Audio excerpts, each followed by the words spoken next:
Hi everyone, welcome to the latest episode of Everything Dog Training. I'm John McGuigan, Glasgow dog trainer and behaviour consultant. The podcast aims to bring the voices of both myself and lots of other interesting, experienced and unique and different voices in the world of dog training, rather than all the big names that we hear from all the time. So that's what this podcast is for. We've got a great guest on today, Andy Collins. So Andy is a force-free trainer and has a very successful dog boarding set up at his home, and he lives in London. Andy has a team of dog walkers who service dogs throughout the week and only provide one-to-one dog walks. Andy also carries out one-to-one consultations on more difficult client and dog relationships. Andy is the coordinator of the Bouvier Welfare and Rescue UK, which aims to support and advise and potentially look for new homes for the Bouvier de Flandres dog. Andy has many years of experience of working with a variety of dogs and now has his own force-free dog school based in East London. He is a guardian to Steffi, an 8.5-year-old Bouvier, who has helped develop Andy's understanding of dog behaviour immensely, thanks to his beloved family who put up with him and his nonsense. So it was a great conversation I had with Andy, a really nice and interesting man, and we talk about a variety of things, including how do we provide quality dog education at affordable prices for people, and Andy's got this excellent setup in his local area. Before we move on to the podcast, I just wanted to tell you we're revamping our online community. So our online membership community at Glasgow Dog Trainer. The community is a really affordable way to get lots of quality dog training information. So if you like this podcast, or if you like my socials, okay, if you like the videos and content I put up on social media, on Facebook, Instagram, and YouTube, then you'll absolutely love the course, and it's extremely affordable. It's £15 a month, which works out about 18 or 19 US dollars per month, so super affordable. There's hundreds of lessons up there already. There's live calls regularly throughout the year, and all those are recorded, so if you miss them you still get access to them. And we examine all things dog training, so how to increase your dog's focus on you, loose lead walking, recall, separation issues, and a whole bunch of other things. It is for anybody who has an interest in living a better life with their dog. So if you're listening to this podcast and you like it, then it is for you. So we've got everybody from first-time dog owners right through to experienced dog trainers and behaviour consultants who are on it, and everybody gets something from it. The lessons are there for you to watch. You watch them again and again, practice with your dog, re-watch them, and you'll see new things. So it will be coming out soon, so keep an eye out for it. I'll keep you updated with that. And we've got a couple of offers for you this week for adolescent dogs. So adolescent dogs pose a problem for us, which they do. Same as adolescent humans. Think of your poor parents when you were growing up. And I've got 3 courses. Bulletproof focus course, so how to get your dog to focus on you and relax more in an outdoor environment surrounded by dogs and people. And then we've got 2 adolescent dog courses, which are both affordable. I'm going to put the links in the show notes for this episode. They're there, and the discount code. So the discount codes will be there as well, and if you just follow them you'll get 10 or 15% off the courses depending on which one you select. So I hope that you do select that, and the discount courses codes are only available until the 6th of October, I think. So if you're listening to this over this weekend, then please do take advantage of that discount. And they're affordable regardless anyway, so they're trying to make all my courses affordable. So the same way as Andy has a model of making providing affordable dog training classes to his community, I try and provide affordable information to you. So without anything further from me, let's get on to today's episode. Welcome, Andy. Thanks for taking time out of your schedule. So let people who are listening to this know a little bit about you. So you're in London? Yes, I'm in sunny Walthamstow in North East London. Yes. And what do you do there, dog-wise? I am a council-approved dog boarder. and I provide daily dog boarding for clients that are at work or their dogs need a place to go whilst they're out doing things. And yeah, so that's what I do during the week. I also have a team of dog walkers that walk for Forest Dogs, which is my business name. And and we only provide one-to-one dog walking services because I see too many vans going up and down my road, having 5 or 6 dogs in there, which is fine. That's their business. That's what they want, but that's not for me. Yeah. So for me, because my background is in social care, all my work has been around enabling individuals. I've just passed that on down into my dog training business and my style. So yeah, so it's daily dog boarding, sometimes overnight, depending on the dog and how they interact with my dog and my wife. And dog walking is a nice little sideline that we have going on as well. And on a Sunday morning, I have my own dog training school, which is again approved by the council, again in Waltham Forest. But that's run as a social enterprise. It was right from the very start of some 6-7 years ago, and I've never changed the model. I believe that people have the right to affordable, appropriate, good quality, force-free training at an affordable price. So tell us a little bit about that. So you're a social enterprise. So for people that are not familiar with that term, what does that mean? Social when it comes to it's quite a multifaceted thing. A social enterprise. It doesn't mean you do it for nothing. You can do it for profit. My profit is very, very minimal, but that's down to my business. Some people say it's a poor business strategy, but it suits me where I am in my time of life. I'm not after chasing the big bucks anymore. Yeah. Those days are gone. I'm not interested. I much rather do something that I enjoy, that I think I'm good at, and that people get some good qualitative support out of it. So the social care element is that I get a heavily reduced rental for the venue that I have, and in turn I then charge. The idea behind it is what happened is that in the end of the borough that I live in, or so the most socially deprived area of the borough that I live in, there was a big precipitation of dogs on the street and people not knowing what to do with their dog, and dog fights and lots of antisocial behaviour with dogs, etc., and the handlers. So I was asked by the then councillor, who then became mayor, to start up the dog school to, in my words, to get socially responsible dog handlers. If you've got a good socially responsible dog handler, Yeah, you're more likely to have a good socially responsible dog at the end of the lead. And in my mind, it's never the other way around. yeah, So my role has been to encourage as many people who are on low income, who can't afford the 50, 55, 60 pounds an hour dog training that other companies provide, and good for them. yeah. I couldn't afford to do that, but you know, that's how things are in sunny London at the moment. So went completely the opposite way, and the idea was that we have a social enterprise. So I get a very heavily reduced rent. I then charge each client and dog £5 for an hour session. Okay. And is that on a one-to-one basis or in group classes? No, it has to be on a group basis. No, I couldn't afford to pay my rent with one-to-one. So Sure. it's all bums on seats really for me.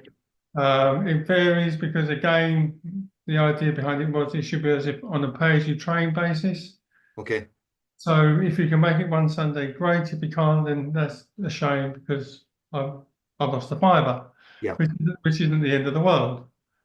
But we all know that life gets in the way, and if other businesses, you have to book up, say, 10 weeks in advance. Yeah.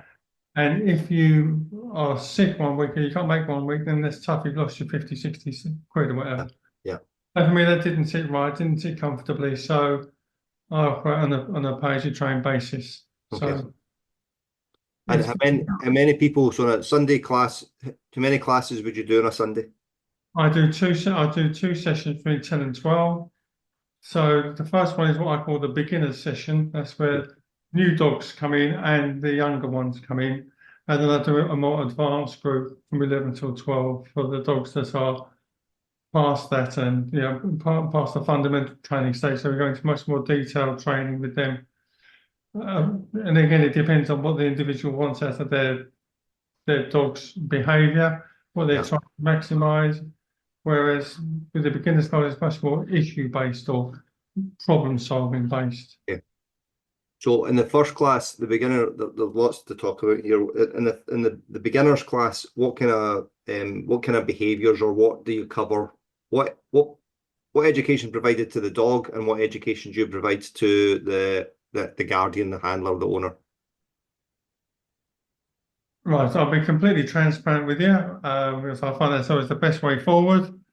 I say to everybody that comes through the door in their first week is that I'm not here to train the dog, I'm here to train you. Yeah. Your dog is a sentient being and we need to work with that dog. It's a partnership and this is how I do it, blah, blah, blah, blah, blah.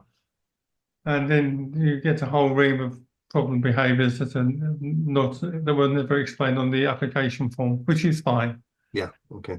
So we have a range of, I don't see them as problems, there's just issues, growing up issues, from puppydom to adolescent to adult, to the phase that all the dogs go through and they forget everything for a couple of weeks and they come back again and they're picking it up. I can't remember the actual term of it now.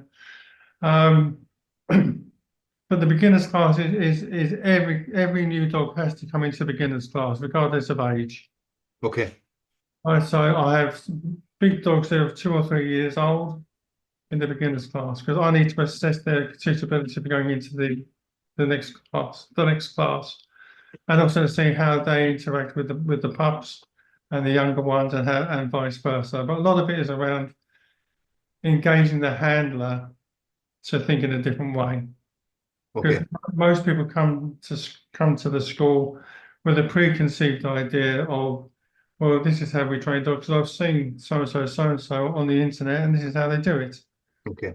And what are some of those things? So, without naming any names, obviously, what are some of those preconceived ideas that people come in with? I think if you look at the demographic of the classes, generally speaking, the ones that have got a new puppy are quite young. Okay.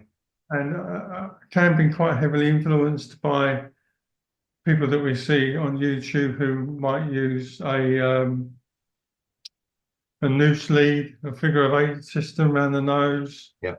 Quite harsh in terms of talking to their dog. Anybody that comes into the class with a prong collar or whatever else is ejected straight away, I won't have that. And then on the other side, you might have someone who with a 3-year-old dog who's, say, middle-aged, shall we say, for argument's sake, who's had dogs in the past, and this is how I've treated my dog, and my dog's always been fine. Okay. This dog's different. Yeah, okay. So it would, that kind of basically just, I'm trying to use the right word here in order to be as kind to people as, kind of uneducated. We just tell the dog what to do, and we kind of make the dog, but not really realizing that that's what they're doing. They think that they're just doing the right thing because that's what they've seen online. Absolutely, yeah. And they've had dogs in the past, in another country or in this country, and this is how they dealt with their dog they had 15 years ago, and that dog was perfect. Yeah. Now they've got this dog, and there's something wrong with it because it's not doing it. All I wanted to do is to recall from here to here. Yeah. Much more to transition, don't recall from here to here. You've got to look at the whole organic, holistic view of the dog. Yeah.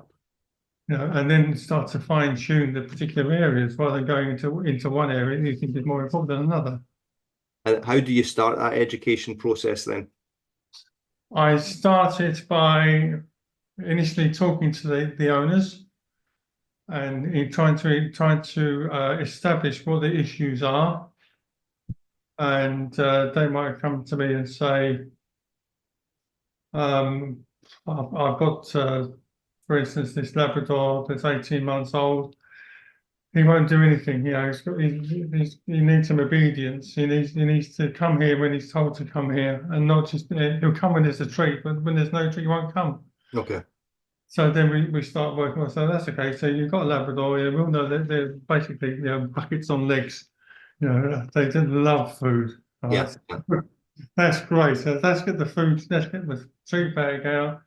So then what we do is, so if I'm going into too much detail, John. Oh, not at all. Not at all. That's great. So my first thing that I do, which I've learned from a certain trainer called John McGuigan, is the non-conditional reinforcement. Okay. The first exercise I do every single session that I do, right, for the beginners class. So I might have 6 clients, I might have 10 clients, I might have 14 clients, 14 dogs in a circle around the ring that we call it, which is a load of sticks in the ground. Yeah. The ski poles that I put in around the ground. And everybody, when they first come, all the dogs are jumping around like mad things and not listening, and they're having a great time, engaged with each other, barking, sniffing, whatever else, which is lovely. The other thing to point out, John, is I only train outside. Okay. I don't train in the hall. I have a hall available to me. If a dog is showing a particular behaviour that I'm concerned about, hand them a dog and go into the hall, or we have a marquee if it's really inclement weather. But Okay. generally speaking, I like to work outside in the open because that's a much more realistic place to work in my opinion, than a hall. Is that a plot of land that they have, or is that a local park? It's an ex-bowling green. Okay. Okay. So you've got an ex-bowling green. In the bowling green is a hall. In the bowling green as well is a big marquee. Yeah. Okay. So I have use of the green space, the hall, and the marquee. Oh, that's good setup. So I only like to use outside. Starting at the phone that we're okay. And then so you start with focus game, and then where do you take it from there? From there, I ask all the handlers to observe their dog. Has their dog's behaviour changed since we're doing the focus game? Okay. And everybody says yes. In the main, you always get one pup. Of course.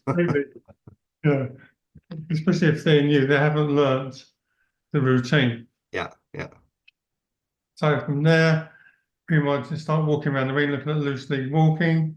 I'm big on loose lead walking. I'm not into conformity walking, if you know what I mean.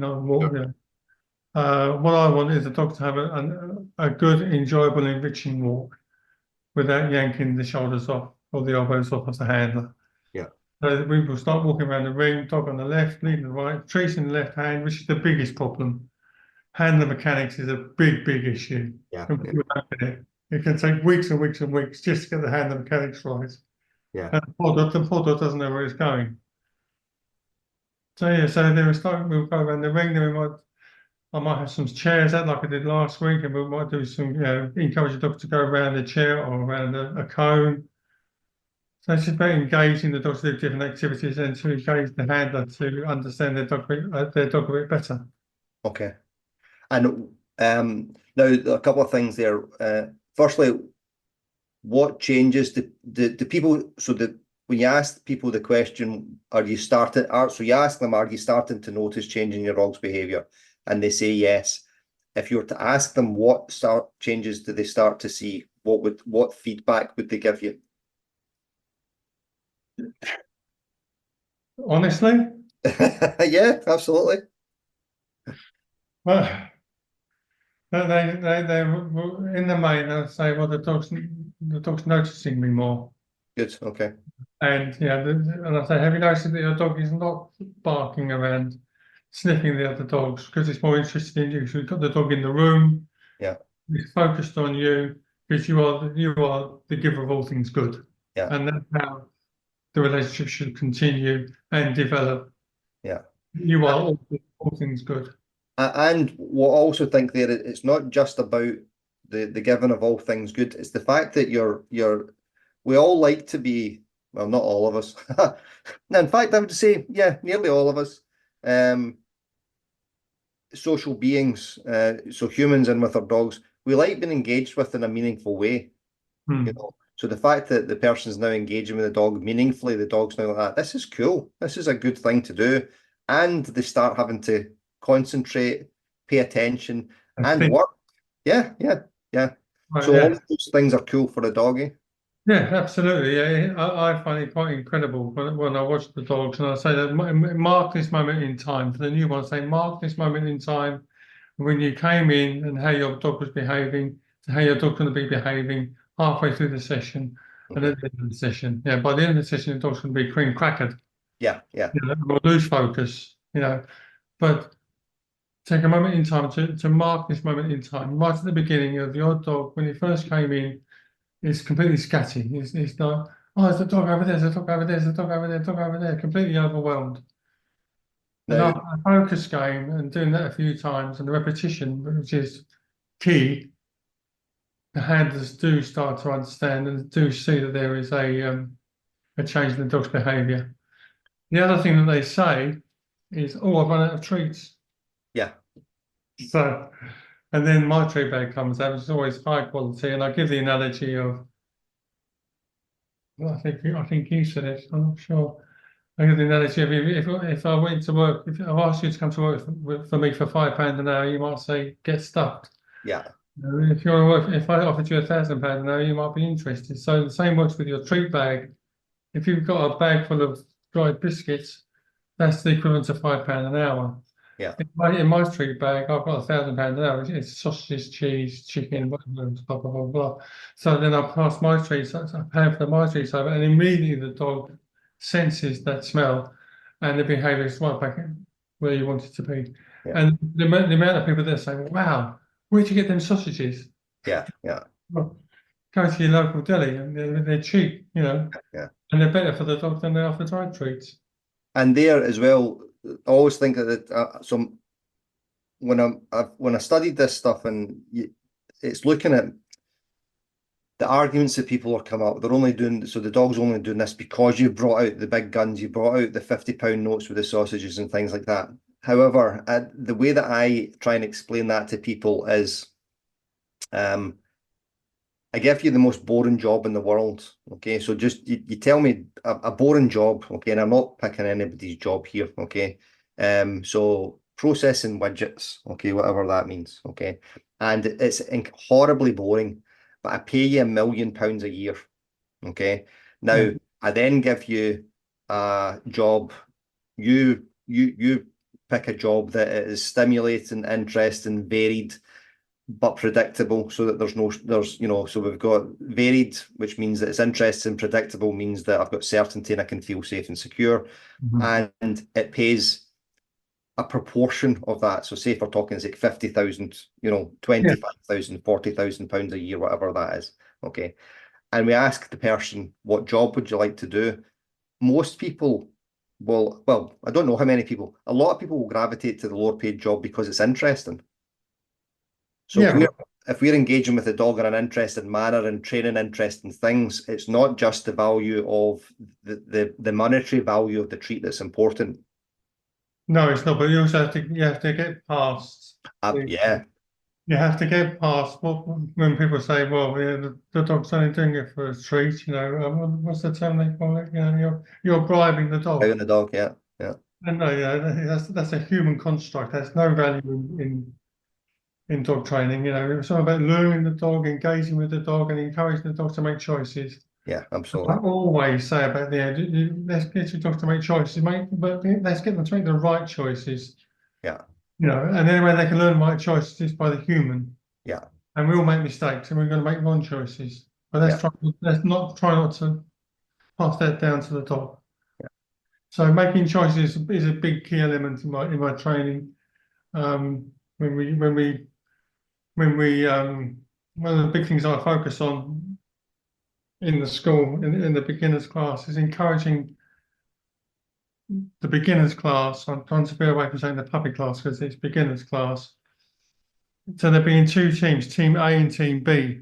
So there might be six on one side, six on the other, facing each other. preferably dogs on your left, leading your right, dogs on your left hand, treating your left hand side, and you'll cross over each other. Okay.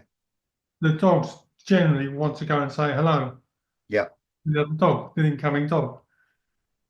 So we role play this week after week after week after week.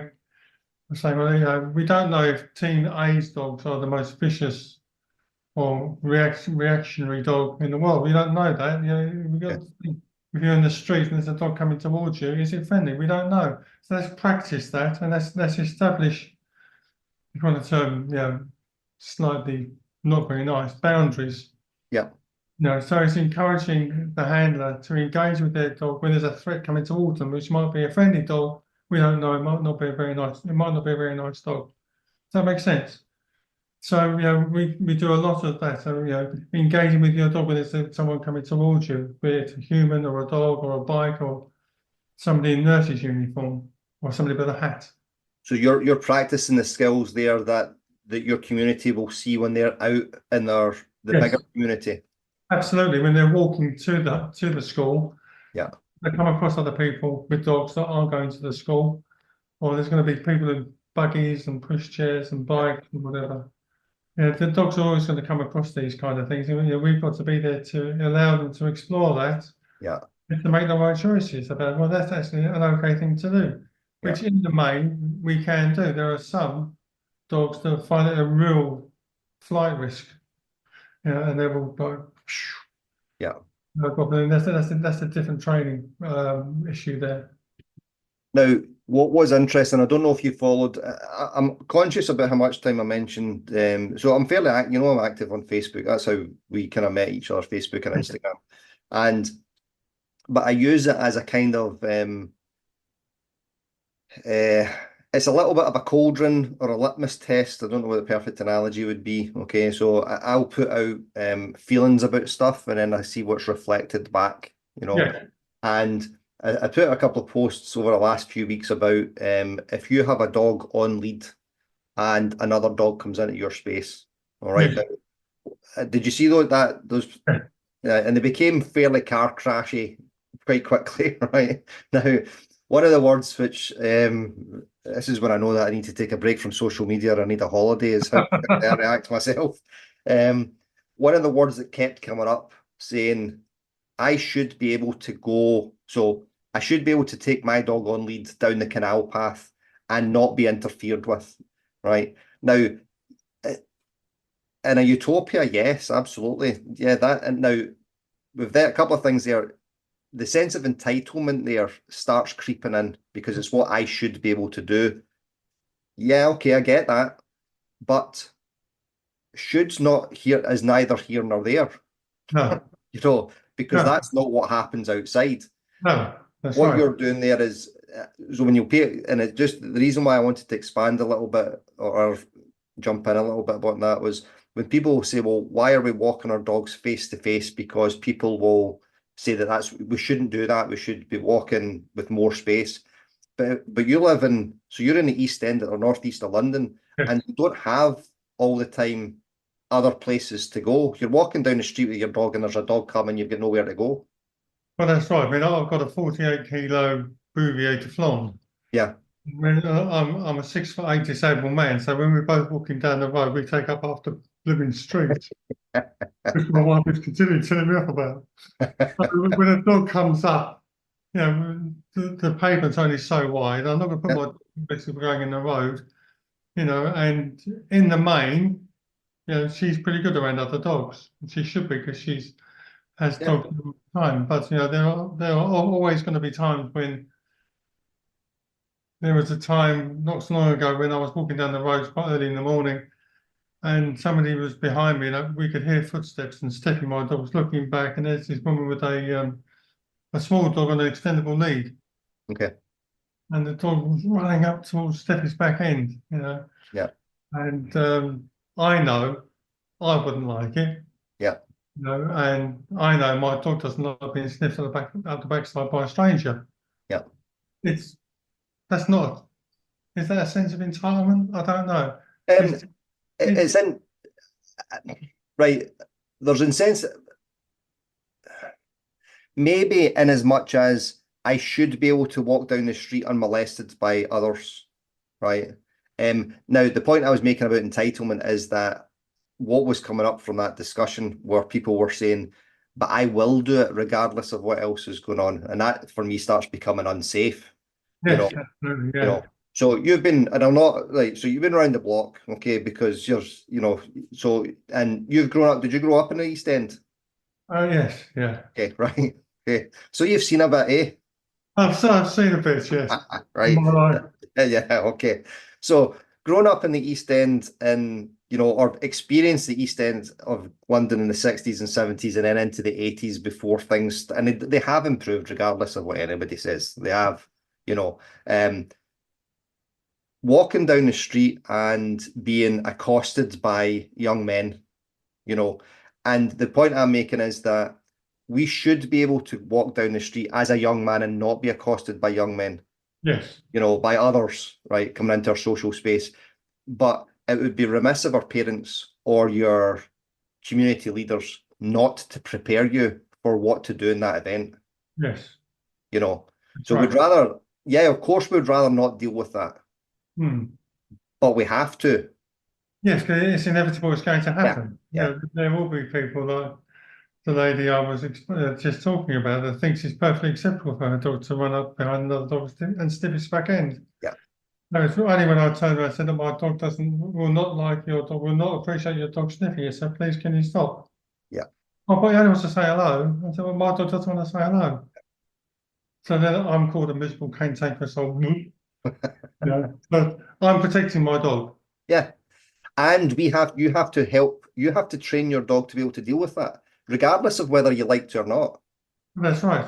Yeah, yeah, She was spooked by it. I mean, yeah, it was only a little dog, but we could hear the tiny footsteps rumbling behind us. yeah, And she's far more sensitive than I am to hearing and sight than I'll ever be. So I had to protect her whilst trying to enable the human to understand my predicament. yeah, yeah, And humans don't want to really understand other people's perspectives because they've got their own agenda. of course. They transfer that down to their dog. Oh, it's perfectly fine. My dog's fine. Won't hurt a fly. That might be so, but my dog, I know my dog. Yeah, No. But that's life. So the whole crossing over thing, going back to that scenario, yeah, I think it's really, really key, really important. And it's really, really interesting to watch people lower their threshold of engagement or sorry, increase their threshold of engagement. Because they might start the exercise going, come on, Timmy, come on, Timmy, come on, Timmy. I don't want to say, I can't hear you. I've got my microphone. I'm saying, I can't hear you. I can't hear you. Can your dog hear you? So everyone's really shy and a bit timid. Oh, come on, Timmy, come on, Timmy. And by the end of the session, the third rep, whatever, everyone's saying, come on, Timmy, come on, the big yeah, yeah, smile.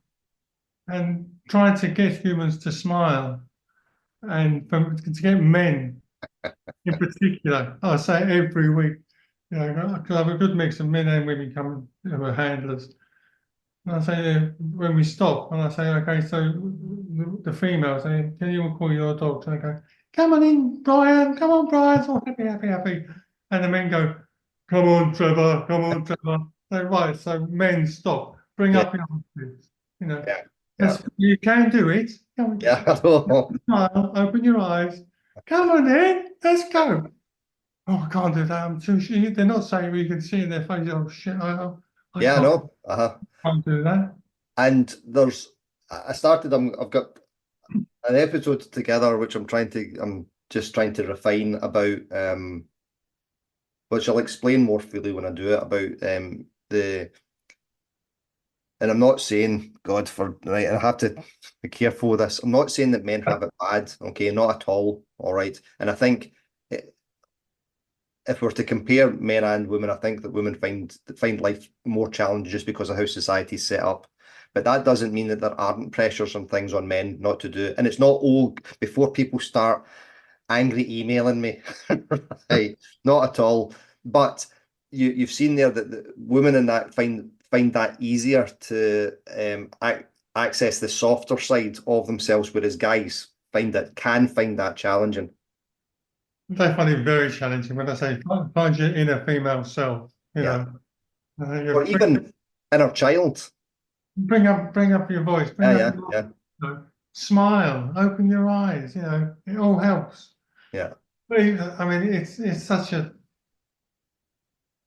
strange environment sometimes, because when I'm in the field and I'm doing my training, I say all I want to hear in dog training is yes and good, yes and good. I don't want to hear no, or whatever. And the amount of people that just can't say yes, or they're fundamentally difficult to say good, or they say good, good, good dog.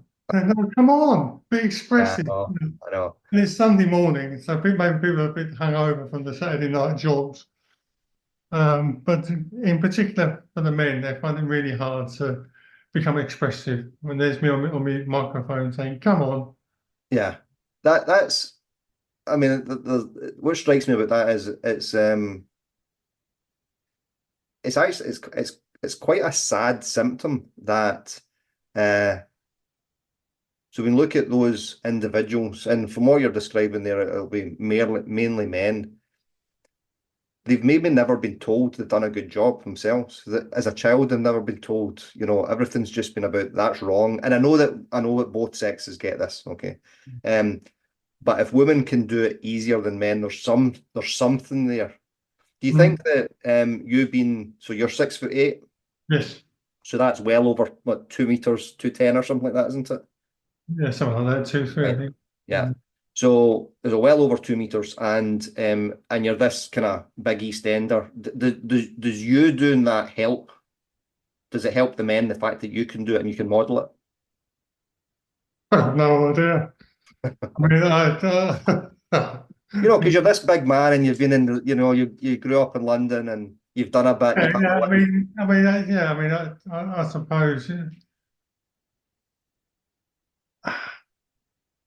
I model the behaviour with my own dog. I model the behaviour when I'm in the training ring.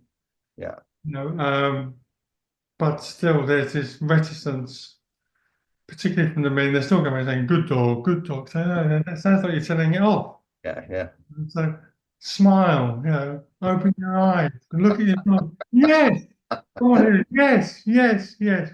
yeah, Which is hard for some dogs. Some handlers that have had the dog for 3 years, and they got a particular verb or noun or whatever that they use to praise their dog. That's fine. I'm not saying change all your words. Let's just try and jazz it up a bit. Not just focus on your treat bag all the time, but look at your face, yeah. facial movement, your gait, how you're walking, it all makes a big difference to the dog. Yeah. I Uh, think. no, no, it's absolutely. It always reminds me. Did you watch the Fast show? No. No, so it was in the 90s and it was Paul Whitehouse. So if you're listening and you're not in the UK, there's lots of clips on YouTube, and it was a lovely show, really intelligent and warm and human, and it was a sketch show. But I mean, the observation on the human condition was fantastic, and it really moving at parts. And a couple of times I'm sitting watching them, you get choked up watching this comedy show, and they had one of the characters on it was called the Jazzman, and he would be doing an introduction of a jazz quartet or something, and then he would turn around to the other camera and he would go lovely or nice, right? And I was trying to say now he was genuinely expressing that he thought that was a really cool thing that he just said, Mm. So I mean, check how cool that was, right? And I worked with a client a long time ago, and she kept saying to the dog, anytime she gave him praise, she went, good boy, right? And I said, can we just what you said there, soften your shoulders, relax your face, smile, right? And can we try and use another word so it's not just the same thing? I said, Yeah. so go, oh, nice. And she went from saying good boy to saying nice, nice. And I said, just go back to saying good boy. Right? Like that. Kind of missed the point of what I was saying. Yeah, yeah, yeah. But there was a guy who I used to work with. He was the trainer on the team when I was in the police. And he was watching one of my videos one day and he said, oh, you do the trainers nice. And I said, what do you mean? He says, because you go, oh, nice. Right. And he said that when he was teaching, that's what he would do. Now, what was really interesting about that, he said that it was surveillance, criminal surveillance is what his job was, teaching us how to do that better. So he would teach brand new students, go up to the police college and they would teach new students. So he had two guys in his car for this 4-week course. And at the end of the first day, one of the guys said, "Why do you say it like that? Why do you say nice?" And he said, "Because I'm expressing that you've got something right." Right. And Jim was a good teacher. He was teaching somebody from scratch. He was good. And he was one of the better ones, if not the best one there. And the guy said, "I don't like it." And he says, "Fine." Right. So the second day, one guy, every time he got something right, he went, "Oh, nice, lovely. Oh, wonderful." Right. And he laid it on thick. And with the guy who'd objected, he just went, "Good." And that's all he said. Right. And at the end of the second day, the guy said to him, "Can you go back to doing what you were doing?" And it means something. And these are grown men, big. Yeah, that's right. You Yeah. know, It's a fascinating area. I find it always fascinating trying to get the men to up their octaves and to, let their guard down a bit. Are they successful? In the main, I'd say yes. It depends on what's the word? It depends on their culture, their cultural background. Okay. You can't throw everybody with the same brush. Some people don't find it easier than others. Sure. Yeah. And so then you have to try and enable them to say it's actually okay. Yeah. It's okay. Is there another word in your language we can use that your talk will be receptive to that brings joy to you? Yeah. It's all about finding the communication skills from the handler to bring to pass down to the dog in whatever way, shape, or form is best for the dog and for the handler. But that's quite hard in a very multicultural environment. Yeah. Because I don't know all the languages. Yeah. So in terms of me being a 6'8", 19 stone East Londoner, I don't think I've had much impact. No, I think you do. From what you're describing, that's a big skill set. Awesome. It was really, really cool. Just when you're talking about it came up earlier on because we've got an international audience in this podcast, and you'd said earlier on, right? You said cream crackered, Yeah. right? So can you tell us about? So that's a rhyming slang term. Can you tell? So firstly, tell us what cream cracker means, and then tell us what rhyming slang is, because so people don't. Because I know there'll be people listening to this saying, "What is he talking about? Cream crackers?" Right? So what does that term mean, and then what is Cockney rhyming slang, or what is rhyming slang? I mean, I'm not a Cockney. I wasn't born under the sounds of Bow Bells. Okay. Right? So to be a Cockney, you have to be born within the sound of the Bow Bells, which is about 5 mile away, 3 mile away. So I'm not a true Cockney. I was born in Essex. Okay. And moved into London, but I picked up some of the nuances of the slang. So when I said cream crackered, I was trying not to be rude and offensive because Okay, you can say the word, that's fine. I was going to say the dog's going to be knackered. Yeah. Tired, fed up, he's overwhelmed, he's knackered. Yeah. So knackered in rhyming slang is cream crackered. Yeah. So rhyming slang is a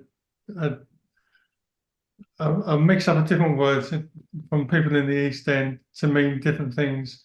Yeah. To those in the community that really only they really understand. Was that what it was for? So was it as a kind of code? Yeah. Yeah, rather than just been adding colour to our language. No, I think it was more of a code. Okay. I could be guessing. I don't really know. I don't pretend to be a Cockney because I'm not. Yeah. So somebody that's been much more aware than I am in Cockney rhyming slang. I remember meeting a guy, when I was in my 20s, and he was from New York. He was from Queens, and he said that. So he said that he was a New Yorker. Can I just pause for a second? Yeah, of course. There's somebody at the door. Hang on. Sorry. Yeah, no problem. No worries, no problem. So what I was saying there was, I remember a guy that I met when I was in my 20s, and he was from New York, and he was from Queens, I think, and he said, he says, I am a New Yorker, but I don't tell people I'm a New Yorker. He says, the fact that I'm from New York or Queens speaks for itself. He says, what used to kill him or crack him up was people who moved into New York for a couple of years from everywhere or anywhere else, and then started referring to themselves as New Yorkers. And he's like, Yeah. you're not a New Yorker. No, no. But it's a badge of honor, these things, you know. It is, yeah, it is. I mean, the East End's changed so much over the years. It's unrecognisable. When my dad was when he was alive, he was in the police force, and he used to take me to the different stations he used to work in, Harper Square and Bethnal Green. Uh-huh. You know, it's all changed, you know, and for the better. We don't have the craze running around anymore, and Absolutely. that's a different story.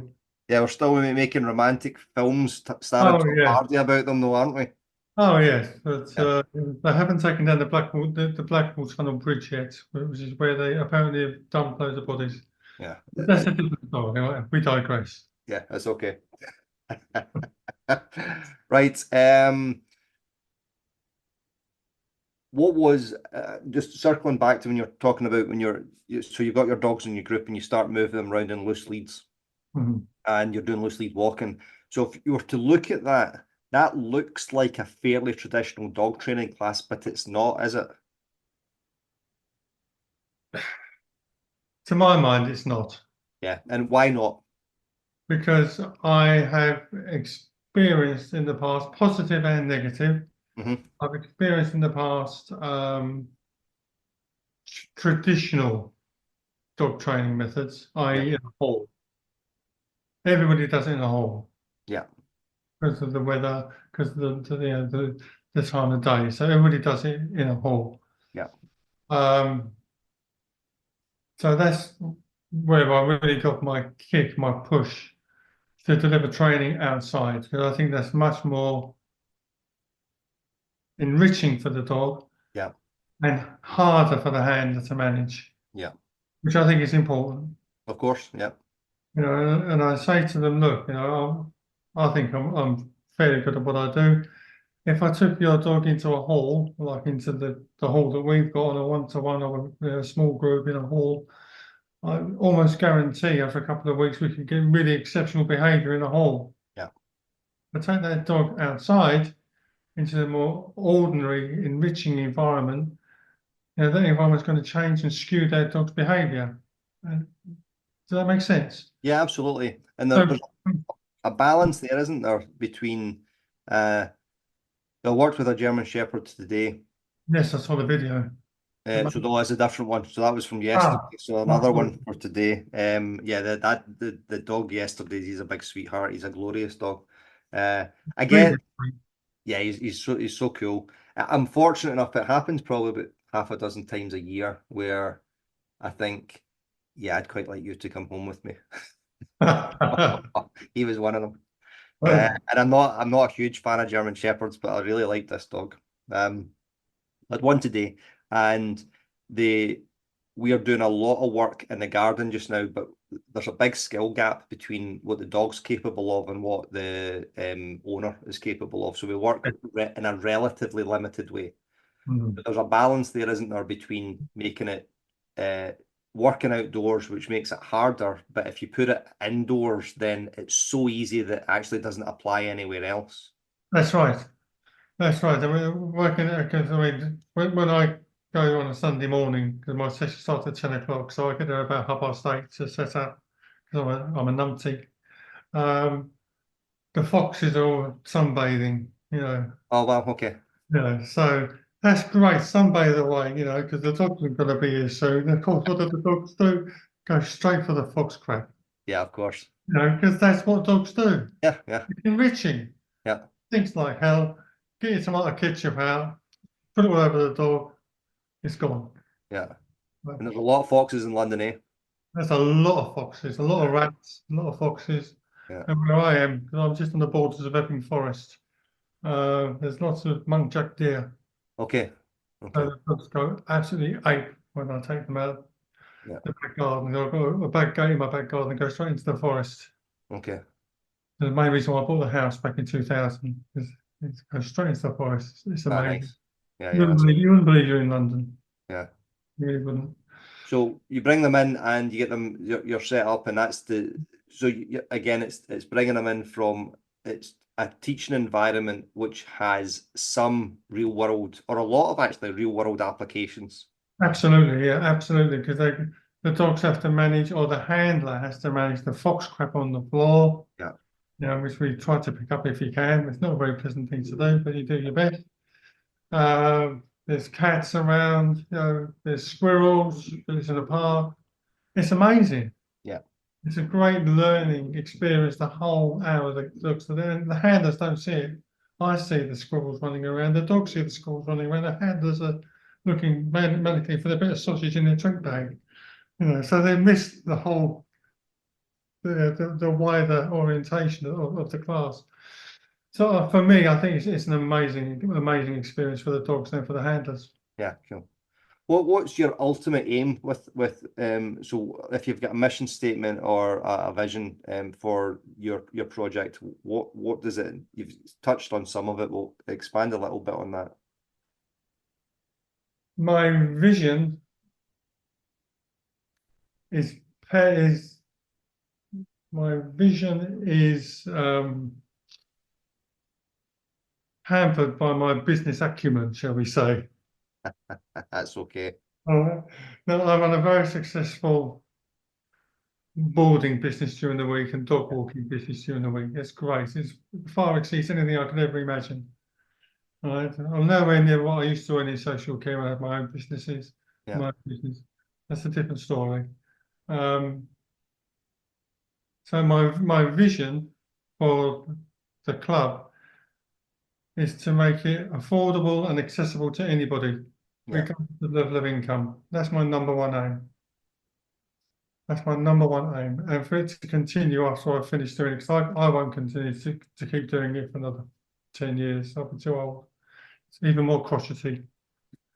So I need to find someone to take it over and to carry on the virtues that I've established with the help of the council to make sure that it's still going to be there. Yeah, if you might put the price up by £2.50, that'd be a shocker. Yeah. But fortunately, my rent has stayed the same for 7 years. Yeah, that's good. So and if I put my prices up, then the rent's going to go up. They've said that to me directly. So Yeah. I'm happy with how it is at the moment. It's not the best business model in the world, but it makes me happy.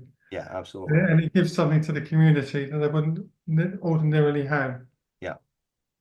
And if I can make a little dent in some Yeah. of the boys, Yeah. I know they're doing a great job. I'm not dissing any of them. No, I know. Yeah, everybody has to make a living as well. Yeah. I spoke to, I saw Ian Dunbar, so he's over doing, or he was last week, or the last couple of weeks doing seminars here, and he was kind of despairing about a few things about the state of where dog training is. And one of the things that he said, and I'm not speaking out of turn because he said this publicly, so kind of between 1990 and 2005, he thinks that was the kind of glory years for positive training. And then we've kind of lost our way in some way, which I can see what he's saying. I don't entirely agree with him. But he said, and I could see him thinking, he said, it's been his life's work since the 70s to do this stuff, and he can see it starting to fritter away. But what I said to him was, he was the first speaker that I ever saw, and that was 2009 or 2010 or something like that. And there is stuff that I learned in my first seminar with him, which I still do. So I said to him, so don't despair. And then I passed that on. So I passed that on through my social media. You pick that up, your clients pick that up, and that's all come from him and others like him. I'm just passing the message along, So like the Woof Shush program. Yeah. Amazing piece of work. Yeah. And you're doing, so when you're saying there, and I get that it's I suppose a little bit of kind of when you mentioned earlier on about cultural stuff, we've got, so I'll be careful with this, right? Well, I am. I don't think I'm British. I think I'm Scottish, right? Oh. But I'm aware of culturally within the British Isles, we have certain things. So it's like we're self-effacing. We're not effusive. So that's why guys here, and it happens everywhere else as well. It's not unique to here. Can't say that they love each other or they love their son or their daughter, and can't smile at their dog and all that stuff. But when you're saying there you're doing that little part, it is a little part, but at the same time it's massive because of the impact that it has on people's lives. So it's really cool. It's really awesome. It's really enlightening to see that light bulb moment. When Wonderful. I mean, I was working week before last. I didn't come last week, with a lovely, lovely Labrador that knew nothing apparently. Couldn't walk on the lead, doesn't recall when came, doesn't know sit, doesn't know down. It's 13 months, should know better by now. Blah blah blah blah blah, and probably British born, but culturally from a different Yeah. part of the world. Okay, so I was working with a son, beautiful lad, 26, 27, really got the whole idea, the whole concept of, okay, well, for instance, he bought some cheap naff biscuits. Yeah. I went through the analogy we talked about earlier on, so I gave him a whole load of chicken and cheese, right? They cost less than the biscuits, but that's what it is. Yeah. And immediately, because his dog is a walking bucket, Labrador, the attention was there straight away. Yeah. And they're walking, okay, you're going to let your dog off lead. Now we're going to drop the lead. Another scenario that we're doing in the puppy class, beginners classes, walk around them but drop your lead. I can't do that. Why not? My dog's going to run off. Drop your lead. That's what happens. You've got dog on your left, lead on your right, treat in left hand, drop the lead like you dropped it by mistake, but keep walking. Keep talking to your dog, keep looking at your dog, keep popping treats in the dog's face, and none of them run off. That will have the opportunity to run off. They've got choices, but they're making choices. Yeah. And then I stopped the group. I stopped the group and I say, right, yeah, your dogs are making choices. Every dog here has done it. So big up your dog, exercise over. Your dogs can walk off lead. They're not running around like a hoop. Yes, that's quite a controlled environment because Of course. it's a gated environment, so the dogs can't escape anywhere. It's very safe. But the dogs still have the opportunity, got about an acre and a half to run around and cause complete pandemonium if they so wish, and some do. But that's fine. That's what dogs do. Yeah. Then we go into a different form of training. If your dog isn't coming back, what don't you do? You don't run after the dog. You run away from your dog. I can't. Well, how do you do that then? So we do the drunk walking exercise. I don't know if you call it drunk walking. Yeah. So everybody's on the hard standing, one dog at a time, come onto the field, drop the lead, walk away. The dog's following you, turn around, come back. So I'll say about turn. If the dog's following you, about turn, go different directions. They go until the human's getting knackered, and the dog is following the dog is following the human. Yeah. The dog isn't running around hither and thither because the dog doesn't know what the hand's doing, what the handler's doing. But that's reaching for the dog. Of course. Yeah. They're reaching for the human because the dog is now following them. They don't have to chase after the dog. If the dog has run off, then we change the protocol again, and we do the non-conditional reinforcement. Put treats on the floor. 1, 2, 3, 4, 5. And the dog comes over for the treats. 9 times out of 10, you're always going to get one hooligan. Of course. Has no respect for the trainer. Yeah. But they're the best ones to work with. So lastly on that, I just wanted to, you said earlier on that you'd said when the dogs are paying attention to the person or walking with the person, and you said, I want you to mark, you say to the human client, I want you to mark that in time. Yes. Okay. What's the importance of that? To look at their development.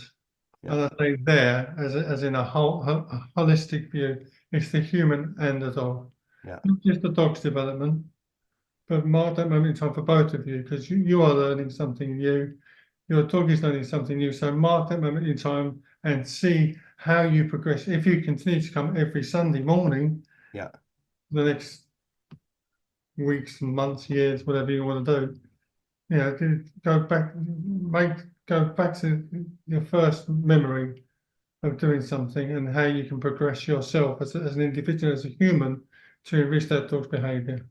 Yeah. Because we're excellent at noticing the harsh times with our dogs or with ourselves, but we don't. It takes there's evolutionary reasons for this, but it takes work to recognise the good parts. Yeah, it does. And the classic one I get is, my dog was tired for 3 days after training. And then on the fourth day, it's all back to square one. I said, well, did you continue the training? Well, no. I said, well, there you go. Yeah. You're here for an hour on a Sunday morning. It's a prescription for you to take away with you to continue that training. When you're leaving the facility, you should still be training your dog. When you're walking home to your car, you should still be training your dog. It's not a 1 hour prescription. Yeah. It's all, because it's not, it's a whole gamut that you need to take away the whole thing from me or from a decent trainer and apply that to wherever you are.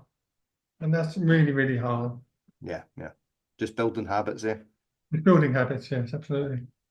Awesome. Okay, so just this part of our podcast, ask you a question that somebody else has left for you. You'll leave something for somebody else. All right. So, if you could keep 3 things from your home, what would you pick and why? And these are things. Things, not people, inanimate. Not people or animals. Yeah. Man. So I can't include my Bouvier de Flandres. No, okay. So I'd say my phone is vitally important to me. Probably too important. Yeah, unfortunately. I wish I didn't have a phone sometimes. Yeah. Secondly, are my keys, because I've got a lot of sentimental value. My wife doesn't really understand what sentimental value. Sometimes I don't even know what they mean. But for me, I like having my keys on my waistband. Is it a big bunch of keys?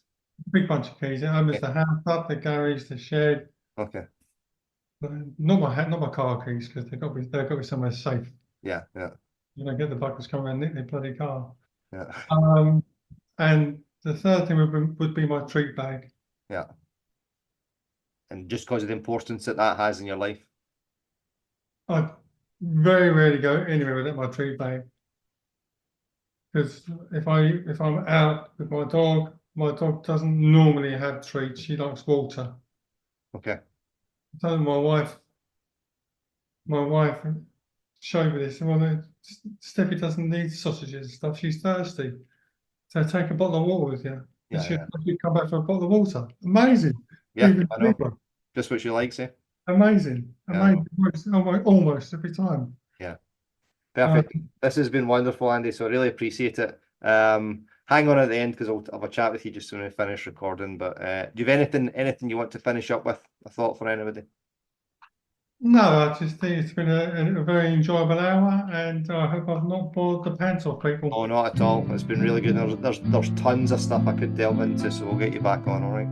Lovely. I look forward to it. Yeah, thanks, Andy. Goodbye, John.